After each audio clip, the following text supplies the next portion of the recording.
Hello and welcome to SPMIS Academy. Today we'll analyze important newspaper articles of 13th April 2026. Please note you can download the PDF version of today's newspaper analysis by clicking the link given in the comment section. This is the list of the topics that we'll be covering from today's newspaper. The first topic is about Sattankulam custodial killings. Important from our syllabus GS paper 2 Indian polity point of view. थोड़ा background समझते हैं. देखिए साल 2020 में तमिलनाडु के अंदर Thoothukudi district में एक जगह है सत्तानकुलन. वहां पे 9 पुलिस वालों ने 2 लोगों की हत्या की. Custodial killing. हुआ क्या कि कोविड लॉकडाउन चल रहा था. उस दौरान एक शॉपकीपर को अरेस्ट किया कुछ पुलिस वालों ने फॉर सम कोविड नॉर्म से रिलेटेड वायलेशंस. फिर उनको अरेस्ट करके ले जाकर के पुलिस थाने में पीटने लगे. देन हिज सन, तो जिनको अरेस्ट किया गया था वो थे पी जयराज. उनको अरेस्ट किया गया, उनको थाने में पीट रहे थे. तो then his son went to the police station. He protested against this police torture, police harassment. तो उनके बेटे जे बेनिक्स को भी अरेस्ट कर लिया पुलिस वालों ने और दोनों को टॉर्चर किया. दोनों को इतना मारा कि दोनों की 3 दिनों के अंदर डेथ हो गई. So this is the case of custodial killing. इस कस्टोडियल किलिंग में 9 पुलिस वाले पहले सस्पेंड हुए. फिर मामला पहुंचा लोकल, जो डिस्ट्रिक्ट लेवल पे सेशन कोर्ट होता है जो क्रिमिनल मैटर्स को लेता है. और मदुराई ट्रायल कोर्ट ने इन 9 पुलिस वालों को डेथ सेंटेंस सुनाया है. पहले से सस्पेंडेड थे, now they have been sentence to death sentence. और मदुराई ट्रायल कोर्ट ने माना है कि this is a rarest of the rare case, जहां पे पुलिस वालों ने सिटीजन्स को इतना हैरेस किया, टॉर्चर किया, जिस कारण से उनकी डेथ हो गई. तो इस केस में स्ट्रिक्ट पनिशमेंट दिया जाना चाहिए. Rarest of the rare case का डॉक्ट्रिन, और rarest of the rare doctrine जो बच्चन सिंह केस में सुप्रीम कोर्ट ने ले डाउन किया था 1980 में, जहां पे सुप्रीम कोर्ट ने कहा था कि life death sentence could be given in rarest of the rare cases. तो डेथ सेंटेंस भारत में अनकॉन्स्टिट्यूशनल नहीं है. In rarest of the rare cases, death sentence could also be awarded as per the Supreme Court's judgment in Bachan Singh case. तो उसी provision का इस्तेमाल करते हुए, rarest of the rare doctrine का इस्तेमाल करते हुए इस केस में मदुराई ट्रायल कोर्ट ने इन 9 पुलिस वालों को डेथ सेंटेंस की सजा सुनाई है. अब ये जो rarest of the rare doctrine है, ये आप पहले से जानते हैं. मैंने न्यूज़पेपर एनालिसिस में पिछले 5-6 महीनों में 2-3 बार कवर किया. That you know. I hope आपको उसमें ये भी याद आ रहा होगा कि सुप्रीम कोर्ट ने कुछ मिटिगेटिंग सर्कमस्टांसेस, कुछ एग्रीवेटिंग सर्कमस्टांसेस ले डाउन किए हैं. मिटिगेटिंग मतलब जिन केसेस में डेथ सेंटेंस देने से बचना चाहिए, जैसे कि अगर जो कन्विक्ट है उसकी एज थोड़ी कम है, 30 साल से कम है तो. एंड एग्रीवेटिंग सर्कमस्टांसेस जहाँ पे ये डेथ सेंटेंस देने की संभावना ज़्यादा होनी चाहिए, जैसे कि ब्रूटल डिप्रेविटी में अगर मर्डर किया गया है, तो टॉर्चर करके मर्डर किया गया, तो इस तरह के केसेस में डेथ सेंटेंसेस ज़्यादा दिए जाने चाहिए. तो वो हमने Bachan Singh case and rarest of the rare doctrine already detail में देखा है. इस आर्टिकल में कुछ अलग आइडियाज़ पे चर्चा होगी.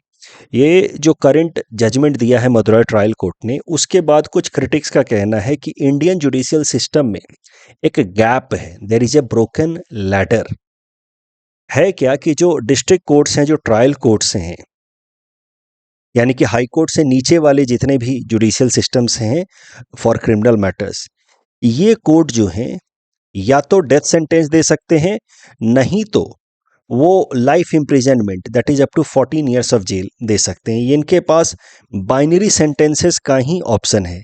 इन इवन एक्सट्रीम केसेस, मतलब इस तरह के मामलों में भी इनके पास बाइनरी फैसले या बाइनरी सेंटेंसिंग का ही ऑप्शन है. या तो डेथ सेंटेंस दीजिए, नहीं तो 14 साल की जेल की सज़ा सुनाइए. और 14 साल की जेल की सज़ा सुनाने में है क्या कि बाद में वो सज़ा को और कम भी किया जा सकता है, रिमिशन भी दिया जा सकता है. सो इसको क्रिटिसाइज किया जा रहा है बाय सम एक्सपर्ट्स कि देयर इज अ गैप. अब ये पूरा मामला है क्या, ये आपको समझ आएगा जब हम लोग 2 सुप्रीम कोर्ट के जजमेंट्स को और डिस्कस करेंगे इन दिस पर्टिकुलर कॉन्टेक्स्ट. देखिए, एक जजमेंट है साल 2008 का सुप्रीम कोर्ट का, स्वामी श्रद्धानंद केस. इस जजमेंट में सुप्रीम कोर्ट ने एक स्पेशल कैटेगरी ऑफ पनिशमेंट भी डेवलप किया. नॉर्मली क्या है कि अगर किसी ने बहुत सीरियस हीनस क्राइम किया है, ब्रूटल डिप्रेविटी में क्राइम किया है, तो नॉर्मली दो ही तरीके की सजा हो सकती है। या तो उसको लाइफ इंप्रिजनमेंट दी जाए, यानी कि 14 साल का कारावास, 14 साल के लिए जेल, या उससे आगे फिर अगला डेथ सेंटेंस। अब ये जो सजा है, इन दोनों में भी बड़ा अंतर है। एक है 14 साल की सजा और दूसरा है सीधा डेथ सेंटेंस। सुप्रीम कोर्ट ने श्रद्धानंद जजमेंट में 2008 में एक नया कैटेगरी भी इंट्रोड्यूस किया, special category of punishment, where life imprisonment without remission could be given for long terms. 20 साल, 30 साल, 40 साल की सजा सुना सकता है कोर्ट, और वहां पे साफ साफ निर्देश भी दे सकता है कि किसी भी हाल में रिमिशन नहीं होना चाहिए, यानी कि सजा कम नहीं होनी चाहिए। तो लाइफ इम्प्रिजनमेंट से ज्यादा, डेथ सेंटेंस से कम, ऐसी बीच की भी special category of punishment provision को ले डाउन किया सुप्रीम कोर्ट ने इन स्वामी श्रद्धानंद केस ऑफ 2008। और फिर वी श्रीहरन केस ऑफ 2015 में सुप्रीम कोर्ट ने कहा कि this special category of punishment could be awarded only by high courts या supreme court, but not the district courts या any court below the high court. यानी कि trial courts can not award these special category punishments. That means trial courts are limited to binary choices. अगर कोई extreme case होता है, मतलब जहां पे एक्सट्रीम हीनस क्राइम कंडक्ट किया गया, जैसे इस पर्टिकुलर मामले को माना जा सकता है, तो यहाँ पे जो ट्रायल कोर्ट्स हैं उनके पास दो ही चॉइसेस हैं, बाइनरी ऑप्शंस हैं उनके पास, या तो डेथ सेंटेंस या तो फिर ordinary life imprisonment, that could be subjected to remission later on. 14 साल की सजा सुनाइए, बाद में सजा कम भी की जा सकती है।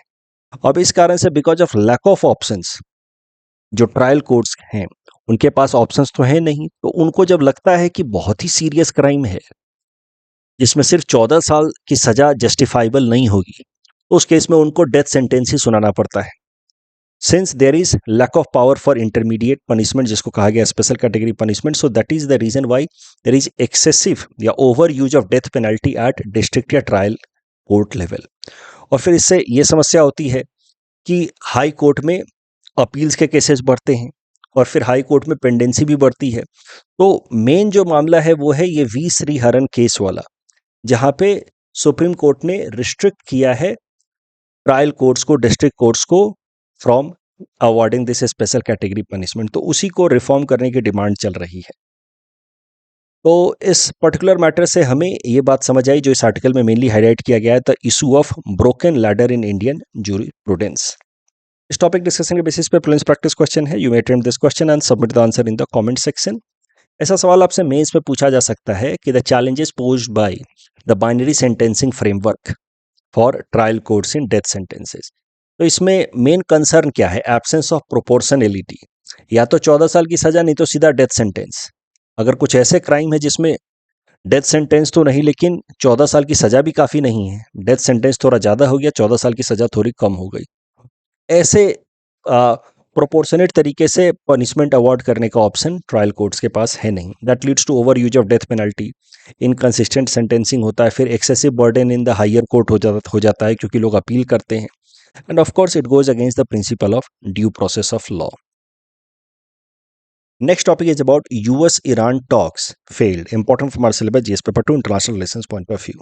देखिए, पाकिस्तान इस्लामाबाद में नेगोशिएशन मीडिएट करा रहा था ईरान और यूएस के रिप्रेजेंटेटिव्स के बीच में for arriving at cease fire, stoppage of the ongoing conflict between US and Iran.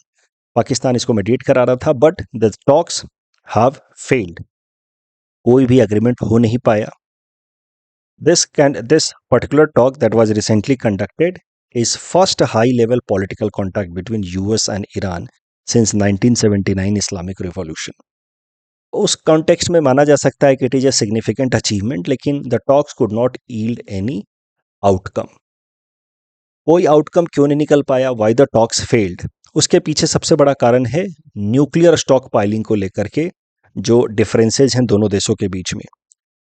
America ने कहा कि वो चाहता है कि ईरान किसी भी तरीके का न्यूक्लियर इनरिचमेंट ना करे, क्योंकि न्यूक्लियर इनरिचमेंट अगर करेगा वो, तो फिर वो चोरी छुपे न्यूक्लियर वेपन भी बना सकता है। ईरान ने कहा कि सर देखो, न्यूक्लियर इनरिचमेंट हमारा सोवरेन अधिकार है, न्यूक्लियर इनरिचमेंट करके हम लोग न्यूक्लियर एनर्जी का इस्तेमाल करते हैं for power generation. At the same time we are signatory of nuclear non proliferation treaty, जिस ट्रीटी के अंतर्गत only P5 countries are allowed to hold nuclear weapons for the time being, other countries will not develop nuclear weapon. तो Iran ने कहा कि हम लोगों ने तो ऑलरेडी NPT साइन किया हुआ है, that means we are not building nuclear weapons, but you cannot restrict us from nuclear enrichment because that is our sovereign right, and through that uranium enrichment capability we develop civilian energy। लेकिन अब America का concern ये है कि the same technology can be quickly used for developing nuclear weapons also. America का ऐसा मानना है कि ईरान ने कई सारे न्यूक्लियर वेपन्स ऑलरेडी डेवलप किए हुए हैं इन कॉवर्ट फैशन। अब मेन जो है वो न्यूक्लियर एनर्जी का किस तरीके से ईरान इस्तेमाल कर सकता है, कितना कर सकता है, उसी को लेकर के डिफरेंसेस हुए हैं और जिस कारण से ये टॉक्स फेल हुए हैं। दूसरा of course straight of Hormuz को लेकर के डिफरेंसेस हुए। अमेरिका ने डिमांड किया कि स्ट्रेट ऑफ हॉर्मुज को इमीडिएट तरीके से ओपन किया जाए। ईरान नहीं चाहता कि जो स्ट्रेट ऑफ हॉर्मुज को अभी ब्लॉक करके उसने जो स्ट्रैटेजिक लेवरेज अटेन किया है वो मिस करे। वो अभी स्ट्रेट ऑफ हॉर्मुज का ब्लॉकेज को जल्दी लिफ्ट करने के मूड में है नहीं। ईरान ने साथ ही साथ डिमांड किया कि सीज फायर के लिए ज़रूरी है, किसी भी तरीके के पीस टॉक के लिए ज़रूरी है कि अमेरिका वॉर रिपरेशंस दे। अमेरिका ने जो अटैक किए हैं, डैमेजेस किए हैं ईरान के ऊपर, उसका वो हर्जाना दे। अब वॉर रिपरेशंस देने का मतलब ये है कि कहीं ना कहीं मानना पड़ेगा अमेरिका को कि गलती उसकी है, वॉर उसने शुरू किया है। अब ये नहीं मानना चाहता अमेरिका, और यही कारण है कि वॉर रिपरेशंस का मामला जो है उस कारण से ये न्यूक्लियर टॉक्स फेल हो गए हैं, and that is why the talks have not yielded any outcome. The on the basis of this particular topic discussion, जो हमने एनपीटी के बारे में देखा, एनपीटी के बारे में पहले भी मैं आपको बता ही चुका हूँ कि ये ट्रीटी साइन हुई जिसके हिसाब से 1968 का कट ऑफ डेट दिया गया, जिसमें बोला गया कि जो देश अभी तक न्यूक्लियर वेपन डेवलप कर चुके हैं बस वही न्यूक्लियर वेपन को भी होल्ड कर पाएंगे, और उनको भी डिसआर्मामेंट करना होगा न्यूक्लियर वेपन का in long run, but new countries can not develop nuclear weapon of their own. तो ये एनपीटी उस वक्त तक, वो जो कट ऑफ डेट है उस वक्त तक 5 देश ही जो coincidentally United Nation Security Council के परमानेंट कंट्रीज हैं, मेंबर कंट्रीज हैं, उन्होंने न्यूक्लियर वेपन डेवलप किया था, US, UK, France, China, Russia. So they can continue to hold a nuclear weapon for the time being as per NPT. Other countries cannot. Iran is signatory of NPT, and yet Iran के ऊपर allegations America लगाता रहता है कि Iran NPT को violation कर रहा है और न्यूक्लियर वेपन डेवलप कर रहा है। India is not signatory of NPT, and that is why India has freely developed nuclear weapons of its own. तो NPT के ऊपर ये प्रीलिम्स प्रैक्टिस क्वेश्चन मैंने आपको दिया है। Please attempt this question and submit the answer in the comment section. Next topic is about Keytruda cancer immunotherapy. Important from our syllabus GS paper 3 science and technology point of view. देखिए, cancer treatments के 3 मुख्य तरीके हैं। Cancer के 3 मुख्य तरीके हैं treatment के। पहला है सर्जरी, ऑन्कोलॉजी। इसमें क्या किया जाता है कि जो कैंसरस बॉडी सेल्स हैं उनको कट करके रिमूव किया जाता है। इसमें रिलैप्स के चांसेस थोड़े ज़्यादा होते हैं, मतलब दोबारा कैंसरस सेल के डेवलप होने के चांसेस थोड़े ज़्यादा होते हैं। फिर दूसरा तरीका है कैंसर ट्रीटमेंट का रेडियोथेरेपी एंड केमोथेरेपी, जिसमें रेडिएशंस की मदद से या कुछ मेडिसिन्स दे करके कैंसरस सेल को डिस्ट्रॉय करने की कोशिश की जाती है। रेडिएशन की मदद से कैंसरस सेल को डिस्ट्रॉय किया गया तो रेडियोथेरेपी, मेडिसिन्स की मदद से डिस्ट्रॉय करने की कोशिश की गई तो केमोथेरेपी। तीसरा है इम्यूनोथेरेपी, इसमें बॉडी के इम्यून सिस्टम को डेवलप किया जाता है, एक्टिव किया जाता है, ताकि वो कैंसरस सेल से फाइट कर पाए और उनको सप्रेस कर पाए। अब हम समझते हैं केट्रूडा के बारे में, because Keytruda is brand name of a drugs pembrolizumab which is used for immunotherapy. तो केट्रूडा ब्रांड नेम है उस दवाई का जिसका केमिकल कॉम्पोजिशन या केमिकल मॉलिक्यूल का नाम है प्रेम्बोलिजुमैब। ये इम्यूनोथेरेपी में काम आता है कैंसर ट्रीटमेंट के। इसको डेवलप किया है यूएस की फार्मा कंपनी मर्क ने। It belongs to category of monoclonal antibodies. तो क्या होते हैं मोनोक्लोनल एंटीबॉडीज? पहले ये समझिए, दे आर मैन मेड या लैब मेड मॉलिक्यूल्स। इन मॉलिक्यूल्स की खासियत ये होती है कि ये हमारे बॉडी को कैपेबल बनाते हैं टू फाइट कैंसरस सेल्स। कैसे? थोड़ा समझिए। देखिए, हमारे बॉडी के अंदर there are T cells. T cells का मेनली काम होता है कि वो हमारे बॉडी के अंदर कोई भी इन्फेक्शन हो तो उससे फाइट करे।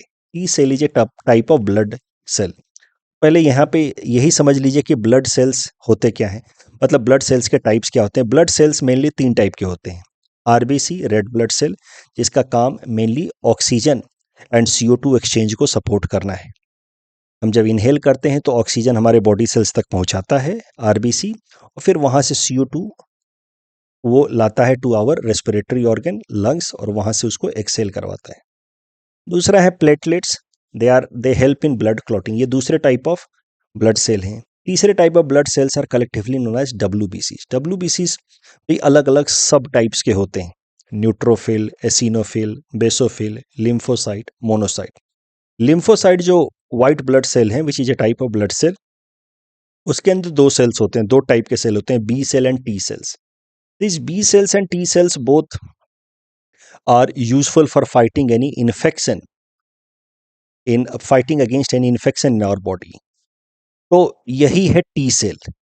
टी सेल के बारे में आई होप आप समझ गए। T cell is a type of lymphocyte. Lymphocyte is a type of white blood cell. T cells along with B cells help in fighting any infection in our body। कोई भी pathogen अगर हमारे body के अंदर inter करेगा तो उसके against T cells fight करता है। अब टी सेल्स होते क्या, देखिए, टी सेल्स पे होता है PD1 प्रोटीन। तो देखिए, PD1 protein is associated with T cells. बाकी बॉडी सेल्स पे भी होता है, टी सेल पे भी होता है PD1 प्रोटीन। ये PD1 प्रोटीन का काम क्या होता है? PD1 प्रोटीन का काम होता है कि हमारे टी सेल्स को थोड़ा रेगुलेट करे। रेगुलेट इन द सेंस कि वो इतना एक्टिव ना हो जाए कि इन्फेक्शन फाइट करने के चक्कर में पैथोजेंस, यानी कि जो एक्सटर्नल आउटर एंटिटीज हमारे बॉडी के अंदर घुसे हमारे बॉडी को इन्फेक्ट करने के लिए, उनके अगेंस्ट तो फाइट करें ही, साथ ही साथ कहीं ओवर एक्टिव ना हो जाए टी सेल कि हमारे body cells, healthy body cells को भी डिस्ट्रॉय करने लगे। तो टी सेल क्या हो गए, आप समझ गए। टी सेल जो है वो इन्फेक्शंस को फाइट करता है। अब टी सेल्स के ऊपर कुछ मॉलिक्यूल्स होते हैं, जैसे टी सेल है, इस टी सेल के ऊपर एक मॉलिक्यूल अटैच्ड रहता है, प्रोटीन, PD1 प्रोटीन। ये PD1 प्रोटीन का काम होता है कि टी सेल को थोड़ा कंट्रोल में रखे। कंट्रोल, ये नहीं कि पैथोजन से तो फाइट करो ही करो, इतना एक्टिव हो गए कि हमारे हेल्दी बॉडी सेल्स को भी डिस्ट्रॉय करने लगे। और इसी कारण से ये जो PD1 प्रोटीन है, ये हेल्प करता है in preventing auto immune diseases. Auto immune diseases क्या होता है? जब हमारे बॉडी का इम्यून सिस्टम हमारे ही बॉडी के अगेंस्ट काम करने लगे, हमारे बॉडी के हेल्दी सेल्स को डिस्ट्रॉय करने लगे, तो फिर कहते हैं ऑटो इम्यून डिजीजेस हो रहे हैं इंसान को। तो ये जो PD1 प्रोटीन है, it helps in preventing auto immune diseases.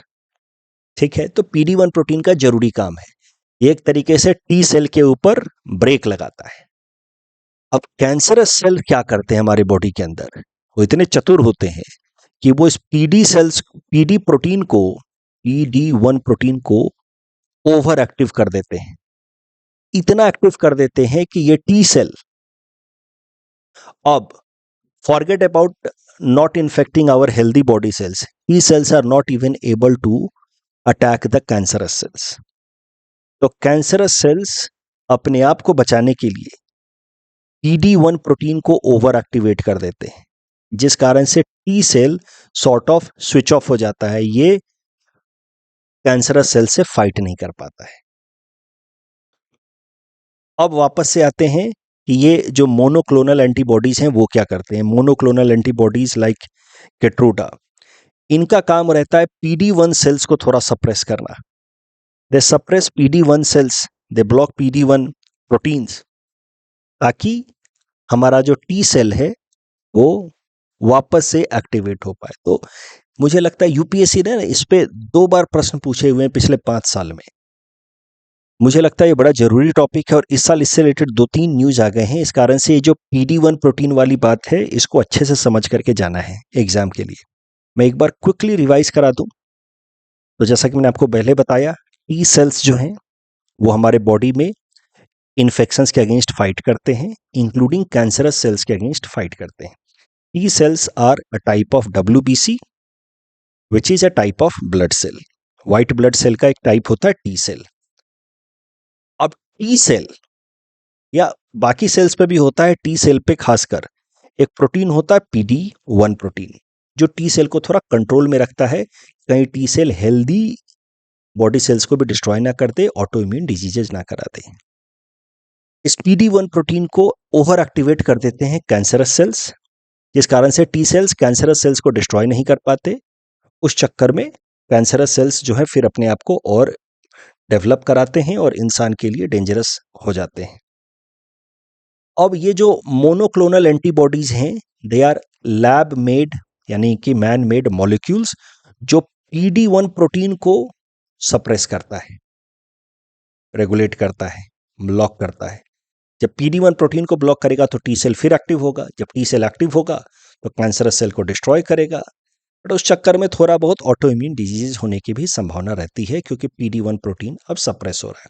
तो जब मोनोक्लोनल एंटीबॉडीज दवाइयां ली जाएंगी टू ट्रीट कैंसर, तो उस केस में थोड़ा बहुत ऑटो इम्यून डिजीजेस बढ़ने की संभावना रहती है। जैसा कि मैंने आपको बताया, केट्रूडा ब्रांड नेम है of this drug, pembrolizumab, immunotherapy cancer में इस्तेमाल होता है। अमेरिका की कंपनी मर्क ने बनाया है, मोनोक्लोनल एंटीबॉडी है, PD-1 प्रोटीन को सप्रेस करता है। बट केट्रूडा का प्रॉब्लम क्या है, या इस तरह के जितने भी मोनोक्लोनल एंटीबॉडीज हैं, सबके में ये बात देखने को मिलती है कि they are very very costly. जैसे केट्रूडा की अगर बात करें तो इसका जो एक इंजेक्शन है 100 mg का, वो लगभग 1.5 लाख रुपए का खर्च आता है, और एक पेशेंट को कम से कम 20-25 इस तरीके के इंजेक्शन लेने की जरूरत पड़ती है। तो केट्रूडा बहुत महंगा है। केट्रूडा से रिलेटेड ही करंट न्यूज़ है। एक रिपोर्ट पब्लिश हुई है इंडियन एक्सप्रेस में, जो उन्होंने बाकी सारे जर्नलिस्ट्स के साथ मिल करके रिसर्च एंड इन्वेस्टिगेशन करके एक ग्रुप बनाया उन्होंने, ICIJ, international consortium of investigative journalism. उसमें उन्होंने इन्वेस्टिगेट करके इंडियन एक्सप्रेस ने फाइंड आउट किया है बाकी जर्नलिस्ट के साथ मिल करके कि केट्रूडा को क्या किया जाता है, हॉस्पिटल वाले क्या करते हैं, बहुत बड़े बड़े जो हॉस्पिटल वाले हैं, एक केट्रूडा मार्केट में बेच देते हैं सस्ते दामों पे, और उसको रिप्लेस कर देते हैं विद द फेक वर्जन, और फिर पेशेंट्स को वही फेक केट्रूडा मेडिसिन इंजेक्ट कर देते हैं लोग। तो fake drugs are being sold through the hospitals, and what they do, the original Keytruda medicine they sell in the market at may be higher premium rate, यानी कि black marketing कर रहे हैं, और पेशेंट्स के साथ धोखाधड़ी किया जा रहा है, उनको फेक मेडिसिन दिए जा रहे हैं केट्रूडा के। तो that has been pointed out. Ethics paper में वायलेशन ऑफ मेडिकल एथिक्स में इस पर्टिकुलर एग्जाम्पल को भी लिखा जा सकता है। देखिए, अब हमने बात कर ली इम्यूनोथेरेपी की। इम्यूनोथेरेपी में we talked about monoclonal antibodies, how they help in fighting cancer by blocking PD-1 protein. Immunotherapy में एक और मेथड जो है वो काफ़ी ज़्यादा प्रोमिनेंट हो रहा है, उसका नाम है CAR T-सेल थेरेपी। CAR T-सेल थेरेपी कैसे काम करता है उसको समझने के लिए हमने देखा पहले कि टी सेल्स क्या होते हो, तो हम समझ गए। अब CAR T-सेल थेरेपी में क्या किया जाता है कि जो टी सेल्स हैं उसको पहले बॉडी से निकाला जाता है, जो पेशेंट है उसके बॉडी से निकाले जाते हैं टी सेल्स को, और टी सेल्स को थोड़ा सा एक्टिवेट किया जाता है, उसके ऊपर काइमेरिक एंटीजन रिसेप्टर्स लगाए जाते हैं। तो इसी कारण से वो टी सेल को कहा जाता है CAR T-सेल, मतलब उसको अब सुपर चार्ज कर दिया गया। और ये CAR T-सेल की संख्या खूब फिर मल्टीप्लाई की जाती है लैब में, और फिर उस CAR T-सेल्स को यानी कि सुपर चार्ज टी सेल्स को पेशेंट के बॉडी में दोबारा से इंजेक्ट किया जाता है। ये सुपर चार्ज टी सेल्स होते हैं, now they go back in the body and fight against cancerous cells, and they are very effective in cancer diseases like leukaemia and lymphomas. So apart from this monoclonal antibodies, CAR T cell therapy is also emerging as a major method in immunotherapy to treat cancer. साल 2023 में UPSC ने monoclonal antibodies पे प्रश्न पूछा था। ध्यान रहे, monoclonal antibodies सिर्फ और सिर्फ कैंसर को ट्रीट करने के लिए नहीं है, वो और भी इस तरीके कुछ वायरल इन्फेक्शंस वगैरह जो सीरियस वायरल इन्फेक्शंस हैं उनके अगेंस्ट भी मोनोक्लोनल एंटीबॉडीज काम करते हैं। दे attach eight a specific site, इसीलिए उसको कहा जा रहा है। पहले तो उनको बनाया जाता है, क्लोनिंग की जाती है, लाइक आवर बॉडी मॉलिक्यूल्स, उनकी क्लोनिंग की जाती है, बॉडी मॉलिक्यूल्स का ही क्लोनिंग करके उनको लैब में बनाया जाता है and they attach eight a specific site. ठीक है, ये सब कुछ बातों का ध्यान रखते हुए आप इस क्वेश्चन को अटेम्प्ट करें जो यूपीएससी ने साल 2023 में पूछा था। Next topic is about Asha Bhosle ji. आपने ये न्यूज़ सुन ही लिया होगा, प्रिलिम्स पर्सपेक्टिव से इंपॉर्टेंट है, इनसे रिलेटेड 2-4 फैक्ट्स याद रखिएगा। Yesterday Asha Bhosle legendary singer passed away, उनके कुछ अचीवमेंट ध्यान रखिएगा, प्रिलिम्स में सवाल पूछे जा सकते हैं। दादा साहब फाल्के अवार्ड उनको मिला साल 2000 में। Padma Vibhushan second highest civilian award मिला उनको साल 2008 में। 2 टाइम्स उनके गाए हुए गाने ग्रैमी अवार्ड के लिए नॉमिनेट हुए, मिला नहीं। Entry into Guinness world record for most studio recordings, 12,000 songs in 20 languages, इसके लिए उनका नाम Guinness world book of record में एंटर हुआ है। कल जो हमने प्रैक्टिस क्वेश्चन लिया था महात्मा ज्योतिबा फूले जी से रिलेटेड, जो गुलामगिरी किताब थी, उसमें इनकरेक्ट स्टेटमेंट पूछा गया था। तो third statement is incorrect, the book is written in Marathi not in Persian. Removal of जजेस से रिलेटेड तीनों स्टेटमेंट सही हैं। ड्राई बल्ब, देखिए ड्राई बल्ब और वेट बल्ब टेम्परेचर में अंतर तभी होगा जब जो हवा है हमारे आसपास की वो अनसैचुरेटेड है।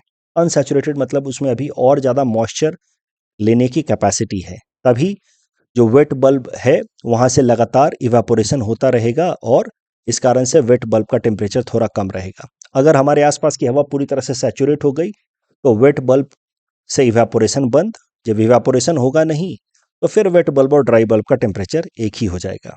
ठीक है, so that is the reason why this statement, the difference between dry bulb and wet bulb temperature is an indication of humidity of the air, that is also correct। अगर एयर पूरी तरह से saturated होगा, fully humidified हो चुका है, तो कोई अंतर नहीं होगा। जितना ज़्यादा दोनों ड्राई बल्ब और वेट बल्ब के बीच में टेम्परेचर में अंतर होगा उतना ज़्यादा आप कह सकते हैं कि एयर के अंदर मॉइस्चर कम है, सैचुरेशन से वो अभी दूर है। जितना मॉइस्चर वो होल्ड कर सकता है उससे कम मॉइस्चर है उसके पास। When air is fully saturated, the dry bulb and wet bulb temperature becomes equal. The fourth statement is also correct. Wet bulb temperature is always higher than dry bulb temperature in unsaturated air. This statement is wrong. Wet bulb temperature is lower than dry bulb temperature. Dry bulb temperature is temperature of air measured by the thermometer freely exposed into the air but shielded from the radiation and moisture. This statement is also correct. तो खाली second statement is wrong, remaining 3 statements are correct. Penguin से related मैंने आपको बताया था कि penguins Antarctica reason में मिलते हैं, नदर्न हेमिस्फीयर में नहीं होते। इस कारण से दोनों स्टेटमेंट्स गलत हो जाते हैं। Penguins are naturally found in Arctic region, this statement is wrong. Penguins can be found living in both polar region of the world, this statement is also wrong. The correct answer will be option D, none. मैं इसको ठीक कर दूंगा। That's all from our side for today. Thanks for watching.